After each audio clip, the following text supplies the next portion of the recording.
I'm Penny Cole, and I'm from A World to Win, and we're curating 2 People's Assemblies, one today, one tomorrow. And today's theme is going to be about the environment and the ecological ecosystem crisis. And tomorrow, we're going to talk about the fact that the economy's busted and what kind of alternative we need. You might notice from the program we've swapped these round. And the reason we're putting the economy one tomorrow is because somebody is coming from Greece who is actually doing some work on the debt crisis in Greece. So we thought we would try to involve her in the People's Assembly. But before we get on to the theme of ecology, global warming, and the crisis of extinctions, I just want to say a little bit about the People's Assembly. It was really great to hear the talk about the commons. And I just want to start again with this question of history. In British history, the question of land and the question of politics have never, ever been separate questions. As was pointed out, there was a huge political struggle around the question of the enclosures, around the question of the poll tax with the Peasants' Revolt. In the English Revolution, the left wing of the radical wing of the revolution included both diggers, who were interested in taking back land and farming it, and also politics, the levelers, who wanted the right to vote for everybody. Taking it back even further to Magna Carta. In Magna Carta, there was the question of the land and the forests, but there was also the question of rights, the right not to be arbitrarily arrested.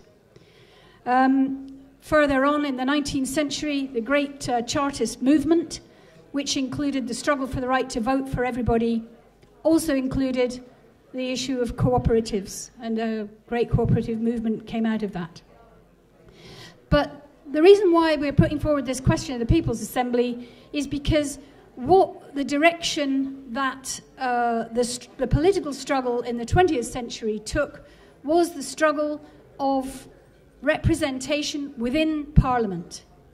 We didn't challenge the right of the state to be a state that protects and defends only private ownership. What we did was we created a Labour Party and trade unions to try to struggle for a better deal within that state. And of course, what happened towards the end of the 20th century, with the development of globalization and the undermining of the power of the nation state, was that these opportunities to get a better deal within the state itself disappeared. They were eradicated. And the nation state itself has come under increasing pressure from global institutions and, of course, global corporations. And what the state did, and this includes the Labour Party, which of course was created for a different purpose, Labour Party became New Labour, and what it did was it completely acquiesced and decided that its only role was to facilitate the market and to facilitate the global corporations, because it's the global corporations now who are carrying out these new round of enclosures. And since we can't separate politics from this question of land and the commons, we have to try to work out what is the political way forward.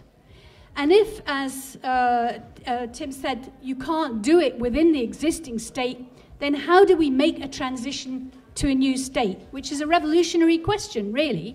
There's no question about it. That is a revolution. If you get rid of the existing state and you create a new form of democracy, that is a revolution. So how can we do that? And how can we do it in such a way that what we're creating is a new democracy, a real democracy, a democracy that is a democracy of the 99%, and where we decide, not we send some bloke, it's usually a bloke, to Parliament every 4 years, and he scratches his behind and does as he's told, and the corporations behind the scenes decide everything, from what T-shirt you can wear to the Olympic Games, to what wages you are permitted to have, to what price you get for the milk that you've produced. So this is the big question. We have to address the issue of the corporations through politics, because their rule is imposed on us not directly by them, but through the parliaments and institutions which are supposed to represent us and don't. So this is what the People's Assembly is about. In our view, what we need to do is we need to start forming these People's Assemblies in every locality and regionally and nationally. And these People's Assemblies should see themselves not as simply as organs of protest and resistance, but means of getting beyond resistance to the point where we can truly begin to take the power away from them through our own power. And so that's how we see the People's Assemblies. So they can bring together protest, they can defend existing rights, but they must always and everywhere be looking beyond resistance. Because when resistance fails, what do we do? When the NHS has been privatized, what shall we do? Resistance by that time is futile, as someone once said. So I think it was the Borg. So we need to look on the People's Assembly as organs for getting beyond resistance. So that's the People's Assembly. And therefore I hereby declare the Cloudcuckooland People's Assembly open. And so as far as we're concerned, you here are the People's Assembly. And it's up to you to come up with the answers and the ways forward. So I'm not going to ask you to form a circle, but just think of yourselves as a democratic assembly where everyone has the right to say what they want to say and hold the opinions they want to hold, and at a certain point we have to come up with some answers. Okay, so that's the People's Assembly. Now I'm just going to say a little bit about where we are in terms of climate change. Okay, so thinking of the last poem, can I just ask, how bad do you think the environmental situation is on a scale of 1 to 5, where 1 is I'm not bothered and 5 is and 3 is we've still got time to act? So who says 1? 2? Any 3s? Anyone think we've still got time to act, or are we completely screwed? 4? Yeah? Okay, so some people think we've still got time.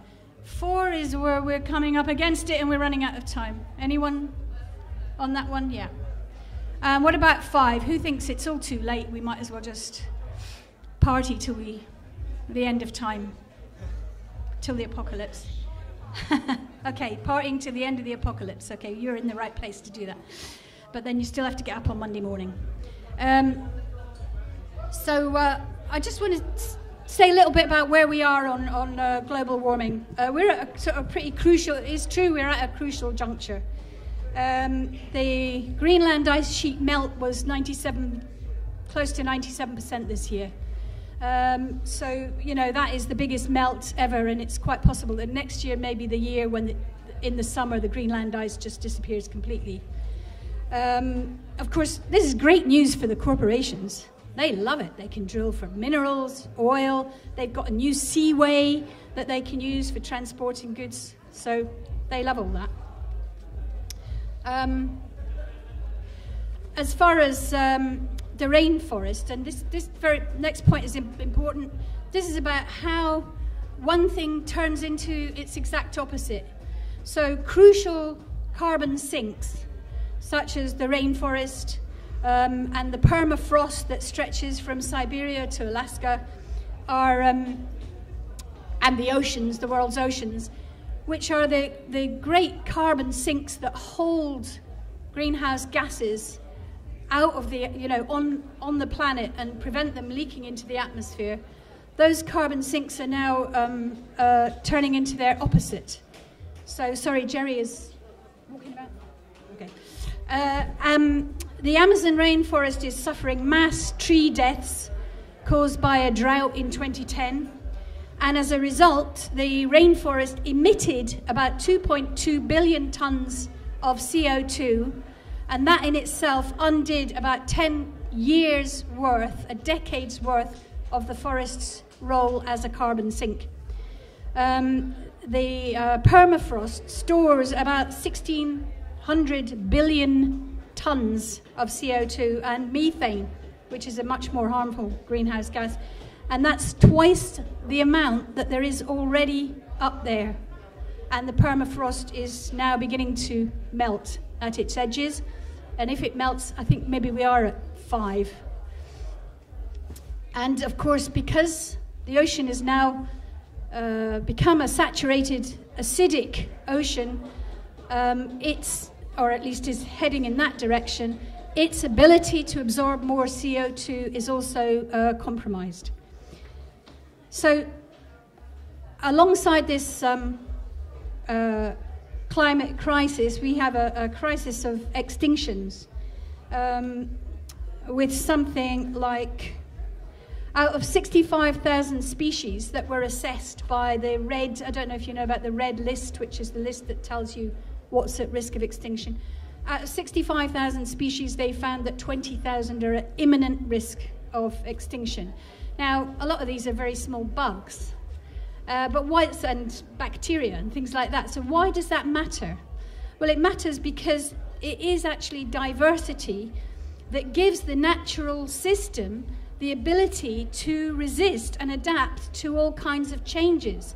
I mean, a practical example of that would be, in the 60s, there was a big problem with the bacteria affecting rice. And it was from a wild grass that they were able to extract they were able to cross-fertilize with the rice. It was called something like shunt or something. And actually, the existence of that wild grass was what saved the rice crop. So there's a very famous book by someone called Edward Wilson, which is called The Diversity of Life, came out in the 90s. And he said in it, in a world, and this is very important, he says, in a world created by natural selection, homogeneity means vulnerability. And that's the exact opposite of the general everyday interpretation of natural selection. Natural selection is said to be, it's the survival of the fittest. And the fittest is taken to mean the strongest. But actually the fittest doesn't mean the strongest. It means the best species that is best adapted to its environment is the species that does best. If the environment changes dramatically, then your ability to survive, as the dinosaurs discovered, well, they didn't discover because they didn't think, but as they found, actually a change in the environment, their inability to adapt to it was what wiped them out. So this is a very important scientific question, and why the question of biodiversity is not just about our feeling that it is wrong to wipe out other species or to copyright the genes of a tree, but also is an absolutely very material, very scientific issue to do with our survival as a species. So what are our governments doing about all of this? Well, the answer is absolutely nothing. In fact, they are rushing headlong in the opposite direction. You might think that because the economy has slowed and the production of commodities has reduced, that somehow this might have brought about a reduction in carbon emissions. But that's not true. As a matter of fact, in the last decade, there has been a 2.7% annual increase in carbon dioxide emissions. And in 2011, it was 3%. So it's actually speeding up. More fossil fuels are being burned. Governments are withdrawing funding as part of austerity from all alternative and sustainable energy projects. We're now getting into deep water drilling for oil, including off the Shetland Islands. I live in Glasgow, and I was disgusted to hear Alex Salmond, well, not surprised, because the man's a monster, and a banker, and an oil man, an oil banker, there you are, what could be worse? He announced this wonderful, there was going to be 600 new jobs in Stornoway, and on the Isle of Lewis, and in Fife. And these jobs were going to be constructing the deep water drilling oil platforms off the Shetland Islands. Okay, hooray for the jobs, but not one word about the risks involved in deep water drilling. Our government's just given the go-ahead for fracking, which is fracturing rock with pumped down chemicals and water to release gas held in rock deep down. And I'm sure you've all seen the disgusting and horrific environmental damage in some of the world's most amazingly beautiful wildernesses caused by the extraction of tar sands to make oil again. So, in fact, far from doing anything about it, they're speeding it up. Now, why? Well, they're doing it because they can't do anything else, because the corporations will not permit them to do anything else, and because they themselves, as governments, see no alternative to the capitalist profit-driven market. So what you had was at Rio Plus 20 years on from the Rio Earth Summit, which took place 6 weeks ago, they all came together and they adopted a document. And what did this document say? Well, the heart of it, I'll skip some of this, but the heart of it was they reclassified the pillars of life, what they called the pillars of life, and that's water, oceans, land and ecosystems, energy and raw materials as ecosystem services. And these ecosystem services can be sold or traded within the market. That's their answer to the crisis. And Pablo Solon, who you may have heard of, he was Bolivia's, he was one of the people who was in the lead of this struggle against water privatization.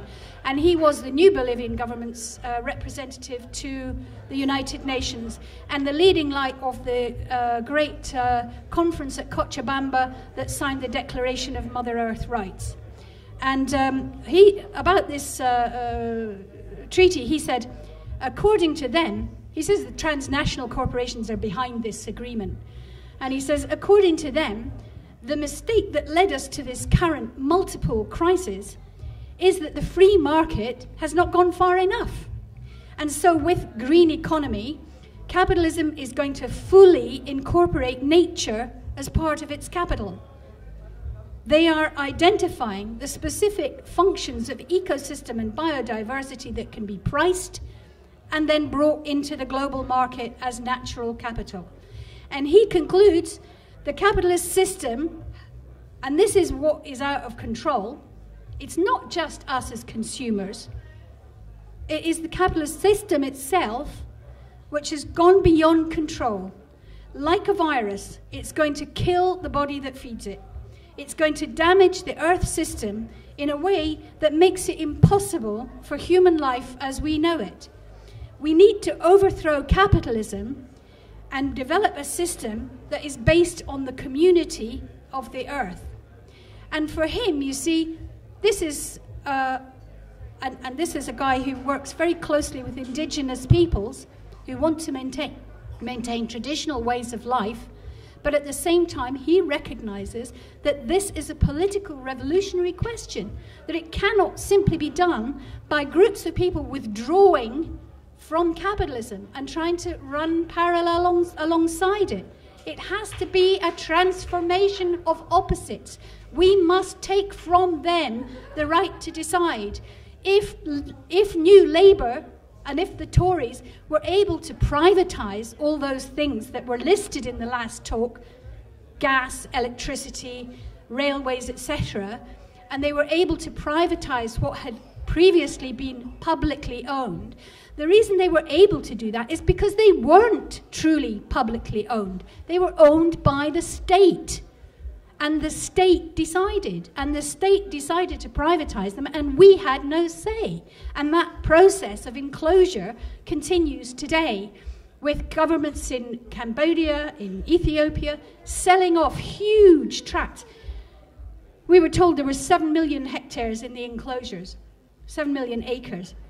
In the current global land grab, as capitalism has shifted its money out of unprofitable shares and into profitable farming land, 83.2 million hectares have been land grabbed across the world by big capitalist corporations and sovereign capital funds.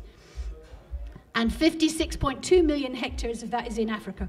5% of Africa's total agricultural land has been flogged off in the last 5 years.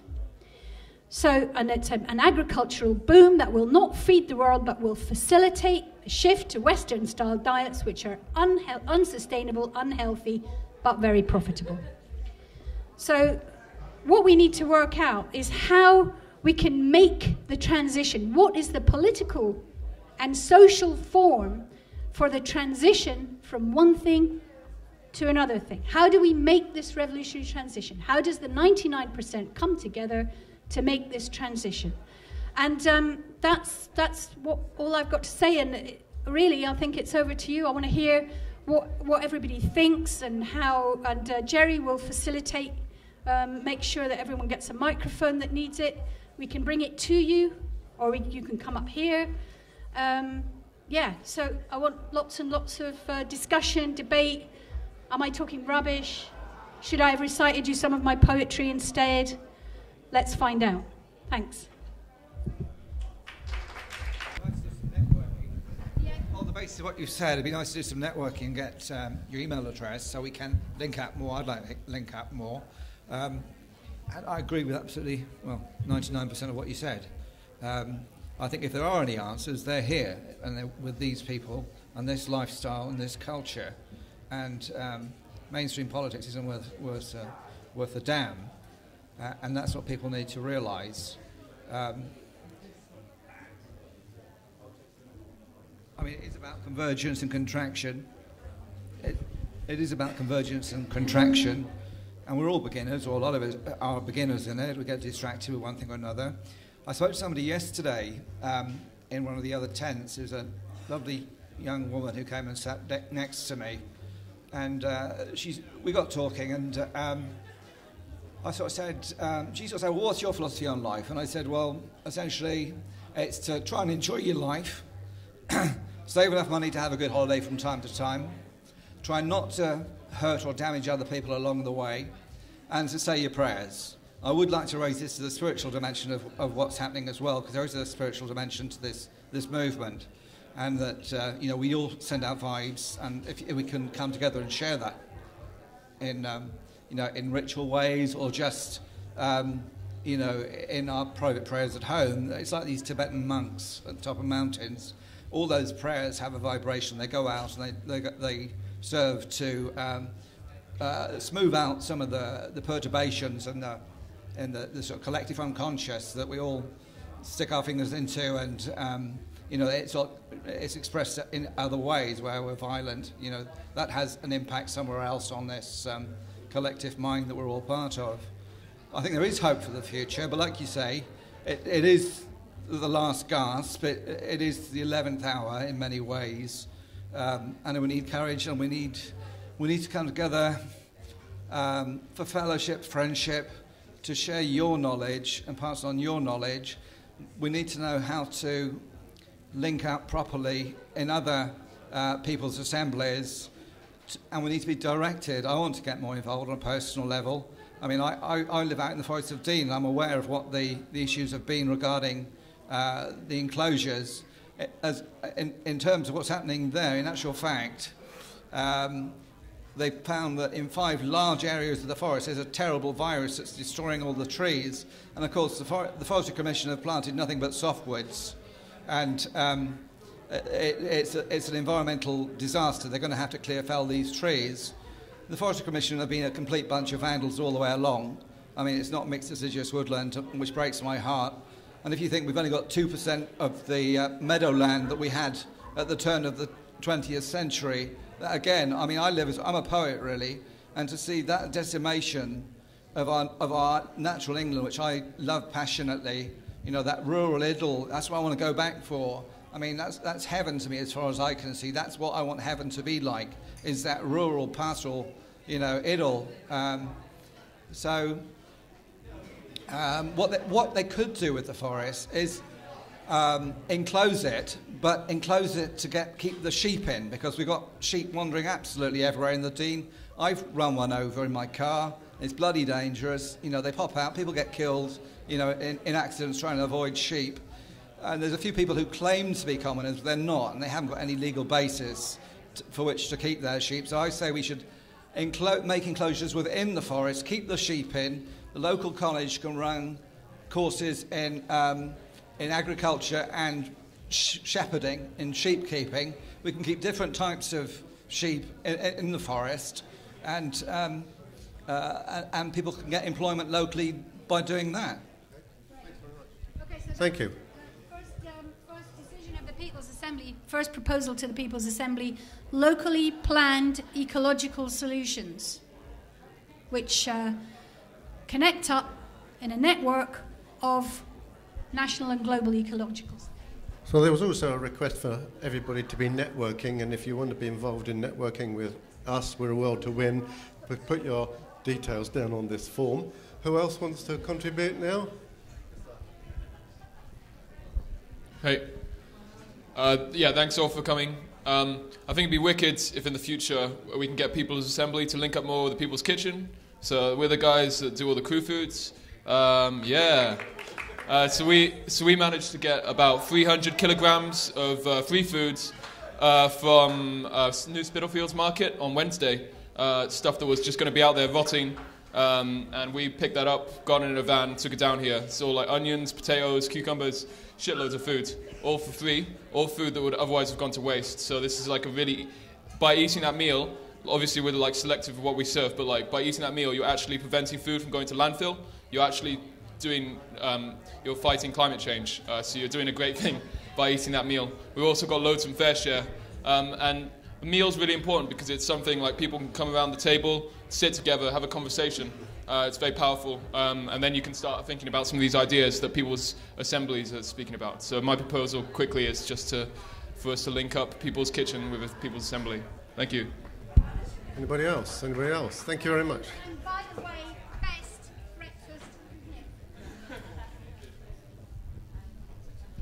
Yeah, so just listening to what you had to say, and I guess in like a lot of environmental talks, we talk about sort of capitalism, and the way to deal with these environmental problems is to overthrow capitalism. And I guess I find it quite difficult because I'm quite sceptical of ideologies in general, and I think we almost have to go beyond the sort of capitalism or anti-capitalism, and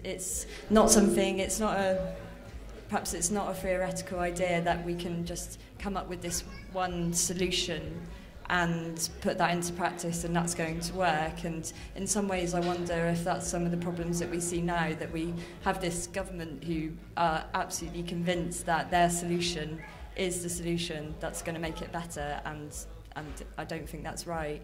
I think we have to go into things with an open mind and go beyond ideologies.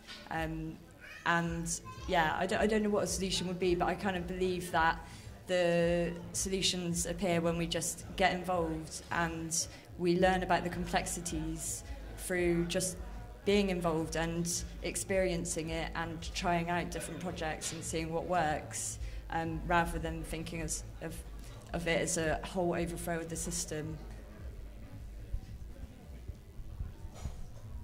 I'd like to say just one thing about that, which is that I both agree and disagree, because we have to have a conservative, with a small c, approach to many things, to this in a way. We have to certainly empirically test out new ways of doing things. But that's what capitalism does anyway. Capitalism does that all the time. That's exactly their method. They empirically test out things. If they're profitable, they do it. If it's not, they don't. Sometimes they do it even if it isn't profitable, and then they get a big marketing campaign to convince you to buy whatever it is. So this empirical way of doing things is exactly the way that capitalism does things, and that's the way we're taught to think. So I think there are weaknesses in that. And I think we shouldn't be throwing out the baby with the bathwater. But I also think that, obviously, so we have to learn from the struggles of the past and the concepts and ideas that came out of those past struggles. But we have to do that in such a way that they aren't dead, lifeless dogmas, that they are refreshed with a new understanding of the present. I mean, that's a dogma, isn't it? A dogma is something that's written down hundreds of years ago. You've got to believe it. This is the truth, whether you like it or not. Okay, so any ideology that is that kind of ideology obviously is a dead dogma, or a dead dog, you could say.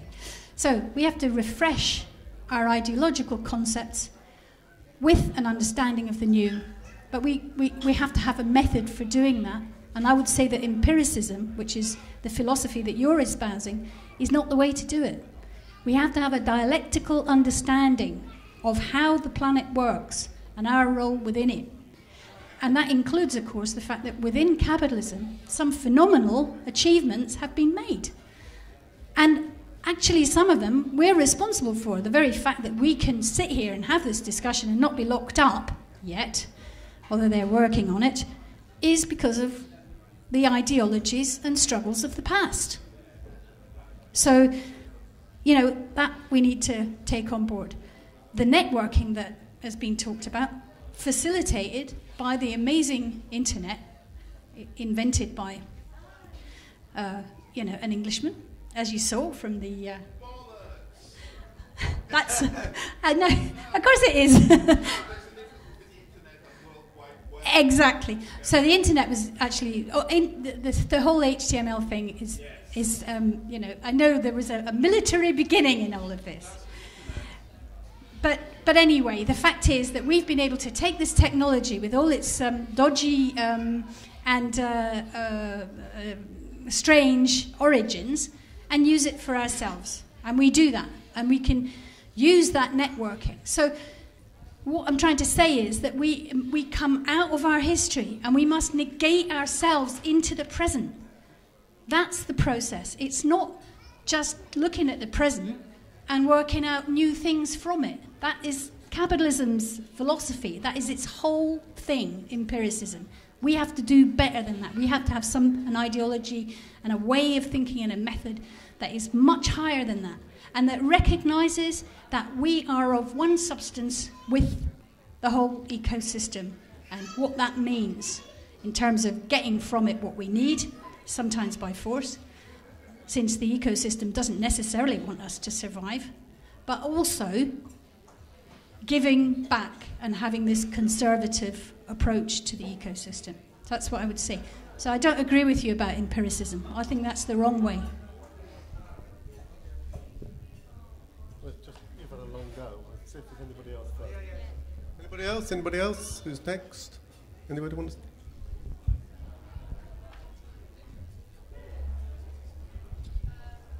I suppose my concerns are about how you unite people and how maybe we don't suffer enough, so we're not pushed towards our own Arab Spring or anything like that because we are comfortable and complacent in our lives and we have plenty and we, you know, live in a first world country which is relatively free, even though there's lots of, you know, oppressive and unpleasant things that happen within it. I suppose my concern is how we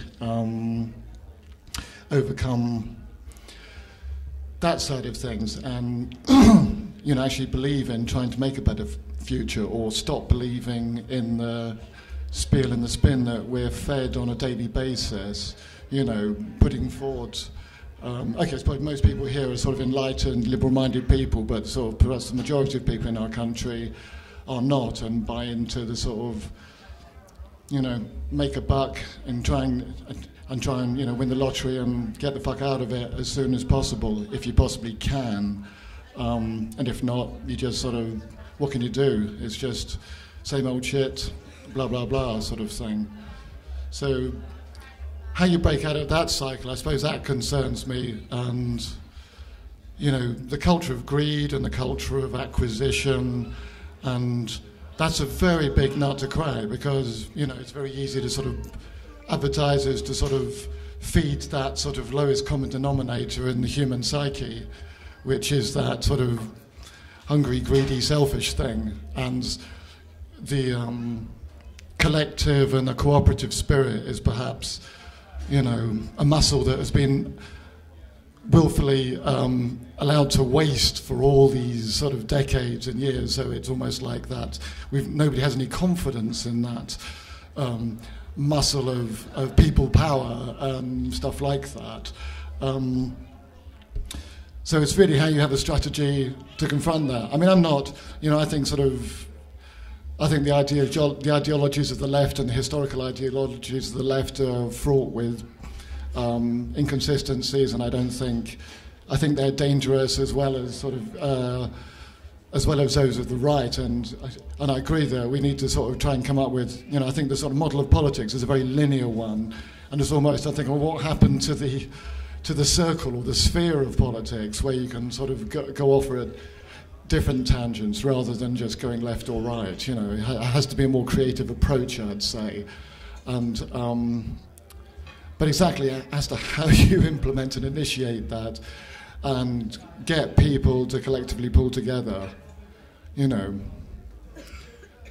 don't know. So people's assemblies, yeah, and I think our anger, our disappointment, and our unhappiness should be more strident and more forceful at times as well. I'd say, I'm not against such things, and I don't know what I'm pushing forward there, but I just think, we're all very nice and kind in this country. We put up from an awful lot of crap from people who treat us quite badly, and it only takes good people to do nothing, etc.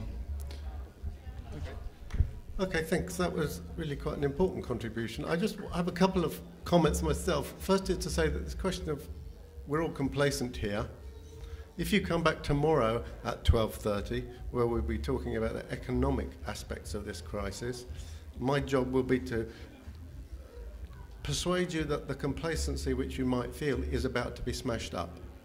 We're all going to be provoked into the kind of Arab Spring that erupted 18 months ago across North Africa and the Middle East. And I won't do that now. But just a couple of responses to a comment about enclosing the Forest of Dean to protect it from sheep, to protect the trees, and the question about this free food, thrown out food that we are eating. The question is, what if the supermarkets, Tesco, Asda, Morrison's, the three major, etc., were already like the co-op in our hands and run in a not-for-profit way, so that all the food that we consume could be available in a completely different economic system? And that wouldn't be very hard to achieve. We already have the co-op. And similarly, this question, so that's just one question to think about. The other thing is, talking about enclosing the Forest of Dean, whilst there are the most gigantic machines in the world are ploughing through the forests in the Amazon in order to extract logs and to prepare the land for McDonald's beef burgers, is what they're doing, you have to see it in a different kind of context altogether.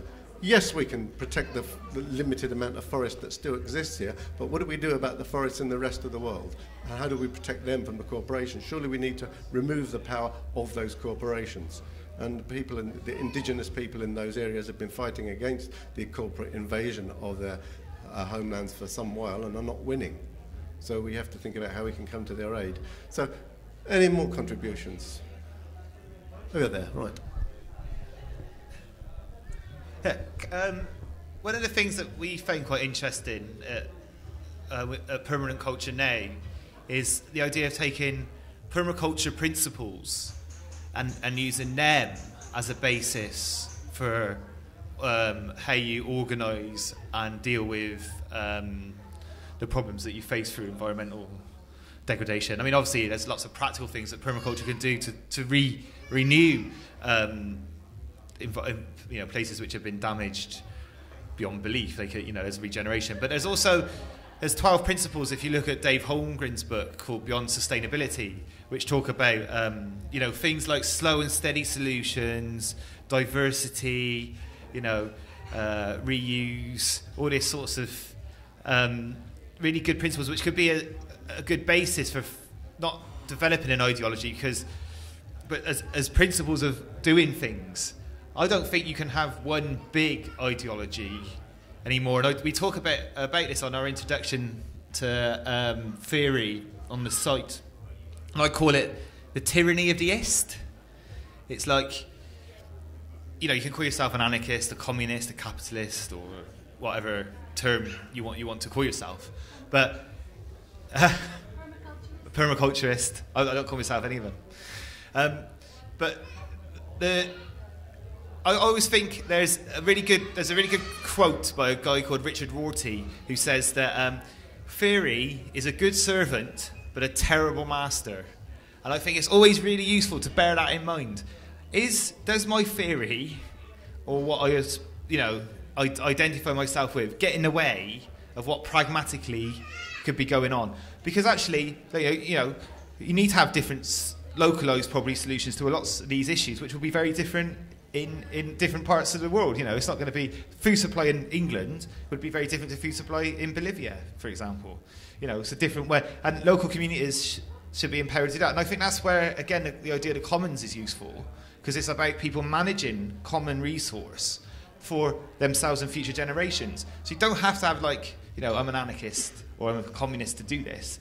Although I do think there's very useful things that comes from each of these theories. And that's another thing we say on the site, you know, they're tools. They're not dogma, they're tools. And they're really good tools, you know, for analysing, for looking at what's going on, and for coming up with solutions. But that's all they are. They're tools. And look at them as tools. You know, a carpenter has a hammer. He can hit someone over the head with it, or he can make a chair. You know, that's how I think you have to think about ideas now. But I think the one fundamental thing that does need to change is just the unequal power and social relations in society. That's where everything comes from. The environmental issues come out of unequal distribution of power and resource.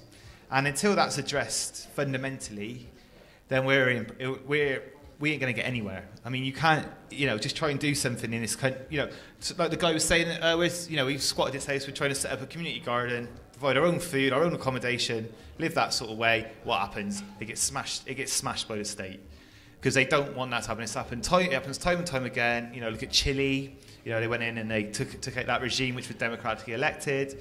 So you've got to be really conscious of what's going on. You know, and that's where again fear is useful, because it is, you know, it's useful to understand these systems and these systems of power. But you know, that's what you're coming up against, and I don't really know, apart from there being like at the moment quite a big civil war in this country, how that power is going to shift without there being a mass working class movement. And whatever they do after once it's regained that power, then you can decide how to use it. I don't know what ideology you can use, but you just work it out then. Get there first, then work it out. Because the problem is, if we don't get there, we haven't got the power to change. So maybe Assemblies is part of that. Hello, yeah, what I'm quite encouraged about by this conversation is that we're kind of getting towards and it seems a lot of people are saying that, you know, any one ideology is not going to be enough, and any one set of rules is not going to be enough to confront the challenges that we're facing. So I agree with you on that. I disagree on the working class thing. I think as soon as class is so loaded and such a divided term, as soon as you mention working class or middle class, nobody can agree on what that is. I don't consider myself working class, but I consider myself part of a movement for change. And I think it's divisive. I think we're all the same. We're all...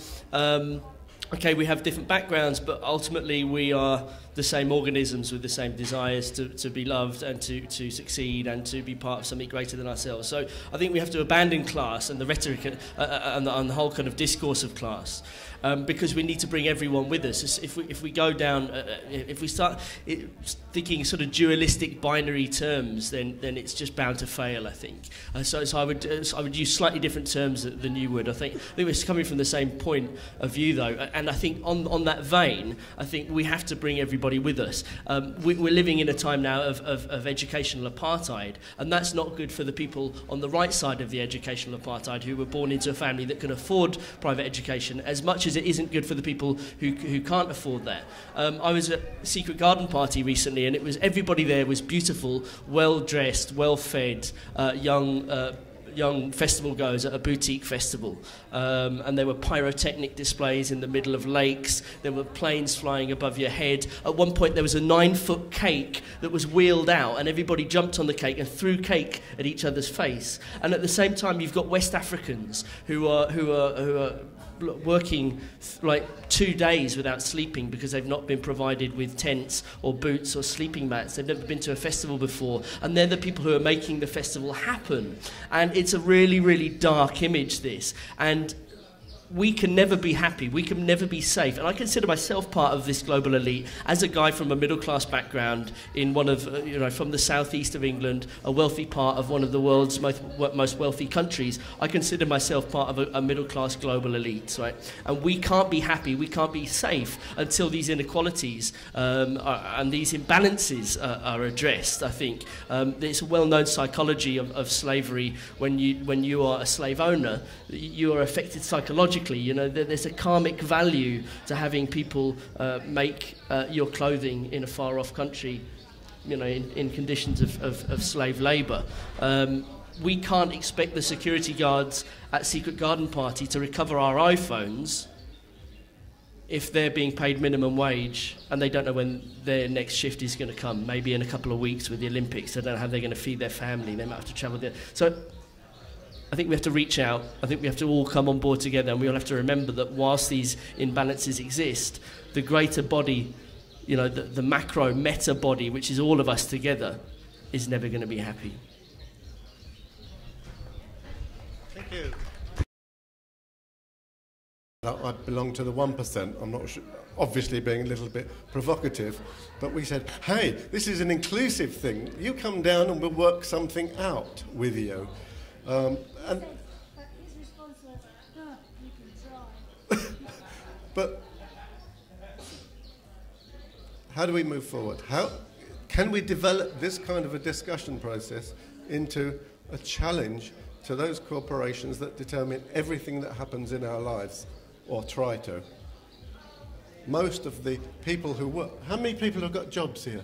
How many people are actually working? You're working. So, not very many, actually. You wait and see what's really going to happen. But those people that are working, all of the work that you do is now, all the income, the tax that you pay is now diverted into rescuing the banks. You work for the banks, effectively, now. But these are part of the corporations that rule our lives.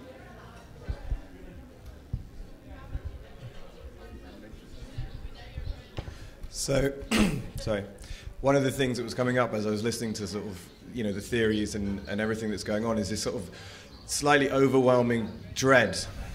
And I meditate, I practice yoga, and I do those things. And what I've noticed in the years that I've been involved in sort of trying to think about these issues and work with these issues is that puts me at a good baseline. Because ultimately, I think it comes down to this fear. All the labels, the divisions of class, and whether you're a Westerner or someone from Africa or whatever, it's like the principle is that you need to be fed and you need to look after your family. And that's a really sharp sort of tool to be gouged with, I think. And the way that the system works, we feel I personally feel quite overwhelmed and looking at the possible breakdown of our culture and society, which is very possible. I mean, you just look at what happens around the rest of the world. We can bury our heads in the sand and come to festivals every weekend, but the fact is, right now, a lot of our people, and if we think about ourselves as a global family, are suffering the things that we're kind of looking at and thinking about. And I guess what I wanted to say was that if the baseline that I have in my being is a positive, like self-accepting attitude towards myself and all the dark, subconscious stuff that we deal with, then I'm in a much better position to move forward, and I'm in a much better position to feel empowered and to feel positive.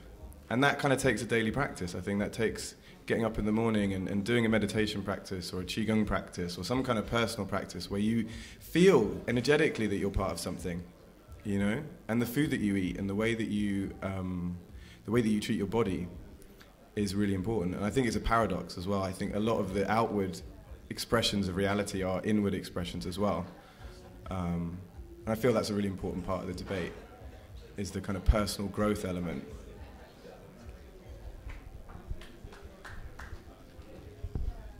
Anybody else?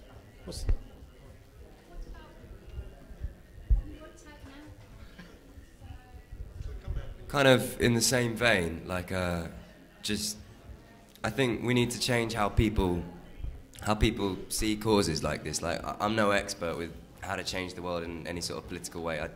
I couldn't tell you how to do that, but in order to get people to walk the extra mile and to really like feel something and help, I mean, in some way to get to this change we need to happen, then yeah, like eating well and growing your own food, I think really helps. I've always lived on a place where we grow our own food, and just, I don't know really, I think there's something about the fuel that you take in, you know, that you're actually eating, and you make an effort before you cook and you grow and you love animals, and and then you go through the process of raising the animal, helping the animal, and if you are an omnivore, then you eat the animal. It's always been that way for me, and I think it's really helped. I think it really helps to have base level, just like sound, just well produced food, and so much of the world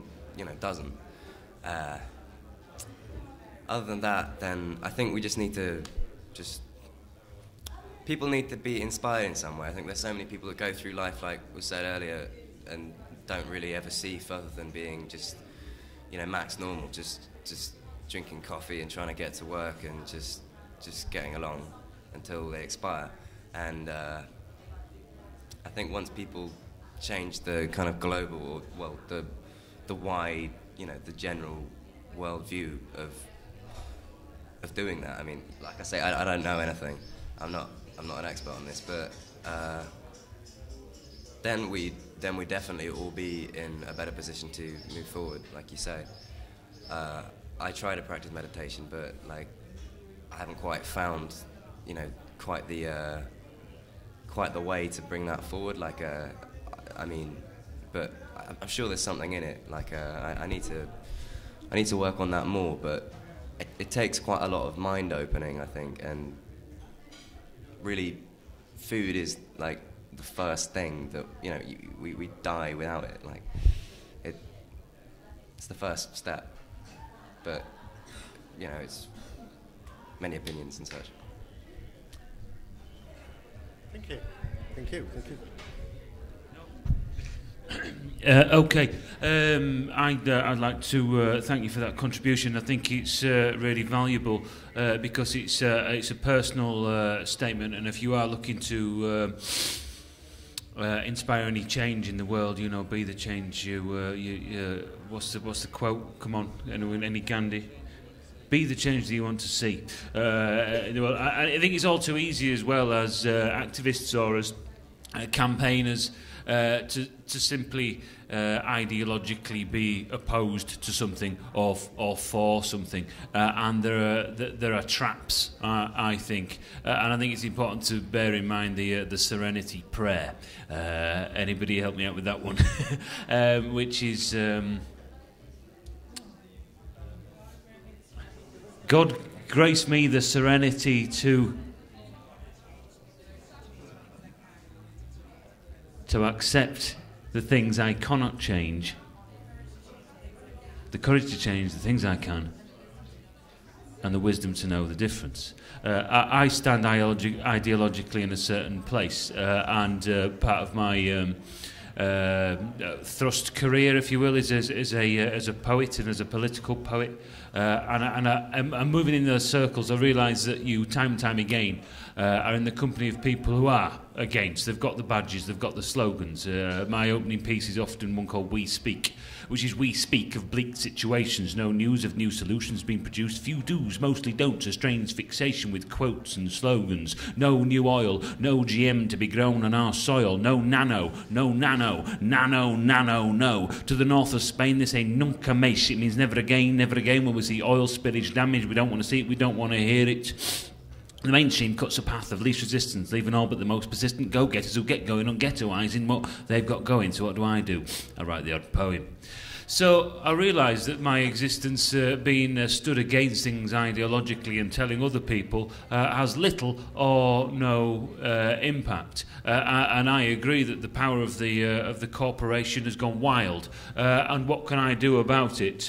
By stating my case or reading a poem, I feel like I'm throwing a pebble against a tank. It's not going to do any good. So that's why I think that your point is valuable. Grow your own food. What do I do? Well, try to get together mobile, solar-powered and cycle-powered sound systems. It's a token effort. We're showing an alternative energy source. But then further in my life, I'm looking to...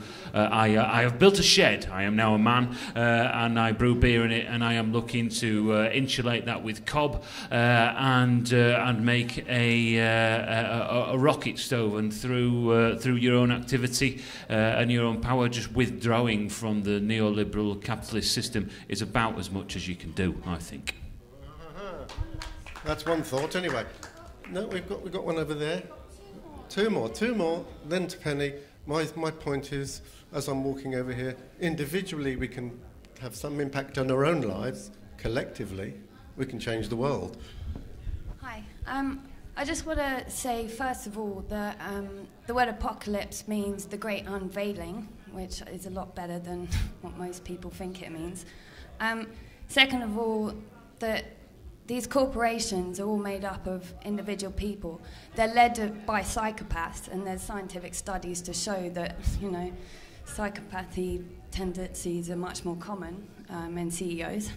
But for the most part, the rest of the corporations are made of good people who've got the wrong perspective. Well, they haven't got all the facts, and there's a big thing for saying about the individual path that you can take, and like this guy over here was saying, and that it will multiply like that spreads, and eventually all these individual people who are all good except for the psychopaths can, incrementally change.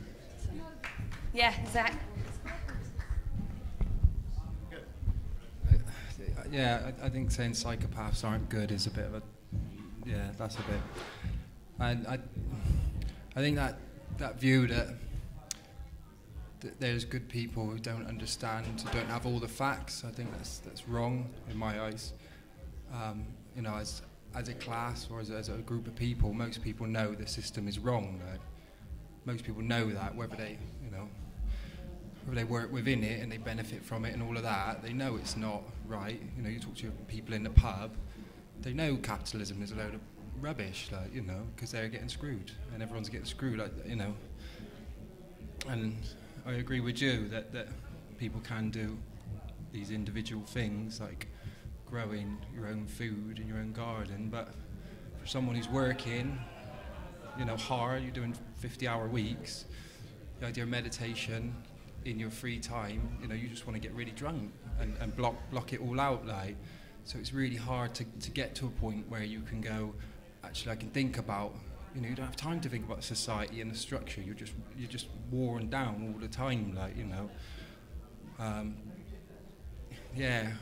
don't know, I think the only way to get any change is to get everyone on board, get people involved, and to, instead of maybe doing individual things, like growing food, I don't know how that's going to affect how other people are going to know about that, how that's going to affect them.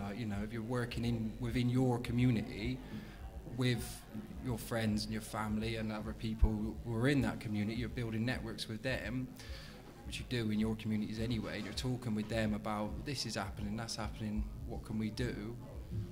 For me, that's the only way to get any real change is through the struggle, a mass movement, mass class struggle, in my eyes, But, yeah. Okay, thank you all for your contributions. Now Penny will just respond to some of them. Well, not surprisingly, we have moved away from the issues of the ecological crisis into the more general political and ideological issues. And that's because the truth is we can't solve the ecological and climate crisis without solving those issues. So it's entirely right that we do come to that point. Just to conclude, I want to pick up on a few of the really positive propositions that have been made. This chap's gone now, but I think he's absolutely right that we have to have a daily practice. Now, a daily practice for me is a daily practice of politics. So I do that not in a protesting way, but in a way in which I'm constantly looking at how this crisis is developing, what that means, and where the opportunities are for us to build a movement that can transform the situation. That's, for me, is a daily practice. I think, it is a kind of meditation in a way, and I certainly look on it in that way. So I agree with you, and I think to reject the spiritual side is a big mistake that people make. But of course there's very diverse views of what the spiritual side is. But I don't think anyone here is putting forward any dogmatic propositions about that. It was said that we have to find ways of getting people involved. And the only way we can do that is by being involved in this daily practice. We were told about that being anti-capitalist is a problem, and I agree with that. I agree with that 100%, because I think being anti-capitalist is placing a negative where we should be, in fact, developing the alternative to capitalism. That's the big challenge. So we have to get beyond resistance. We have to get beyond always being anti-this and anti-that to develop a concept of a different kind of future. And it must go beyond this individualism. Whether it's the individualism of acquisition of stuff or the individualism of I will grow my own garden. We must get beyond all of that individualism, because that's just two sides, in a way, of the same coin that leaves the system that is depriving millions of people across the planet of their lives, their land, their livelihoods, and which is having an impact now here in Europe and will have an impact here, and which is wrecking the ecosystem so that you won't be able to grow your own food. I can tell you, as an allotment holder in Glasgow, the crops this year, if I really didn't have any money, and I have to say my allotment is a big part of my personal economy, and it's not looking too good. And that's because of the change in the climate. Massive increase in precipitation, as we saw last night. It's August. It's pissing down. So, you see, there is no individual answer to a global crisis. How could there be? There can't be. So we must work out how we can bring these things together, both the individual and the collective. And that's the point of the People's Assembly. That's what the People's Assembly sets out to do, to be the alternative area for developing the transition from capitalism to what we decide is the alternative. And not to limit ourselves to protesting against them, but working out ways how we can deprive them, the 1%, the corporations, of the power to decide. And that has to be political. It has to take in the question that nobody in Britain wants to address, the question of the state itself, which is not just the government. It's the government, the police, the army, the secret intelligence services, the monarchy, the education system, and all these other things. And we have to address that. And finally, on this question of theory, what you have to understand about theory is theory has to be a guide to practice. But theory does not stand lower in the sense that, if you're constantly developing the new theoretical concepts, they guide your practice. So I know in Britain we just like to get out and do things. Let's dig the ground and grow stuff, and that's our history. There are other parts of the world where theory is much less denigrated. And it's not surprising that we find it difficult, because we have a whole history behind us of exactly this kind of pragmatic and empirical activity. Out of that, we built the trade union movement, the Labour Party, and those were the traditional ways in which we tried to improve our lives. And all of that is now completely shot. So now we have this new challenge. We have to develop something new. And that is a really difficult thing to do. So, and that is what we need to do. So just to finally say, the thing about A World to Win is that we try to develop this practice and this theoretical concept of the People's Assembly in the way we work. So we've just, we have a daily practice. We write a blog every day about what's going on in the world, and we do it in the context of the People's Assemblies and the future.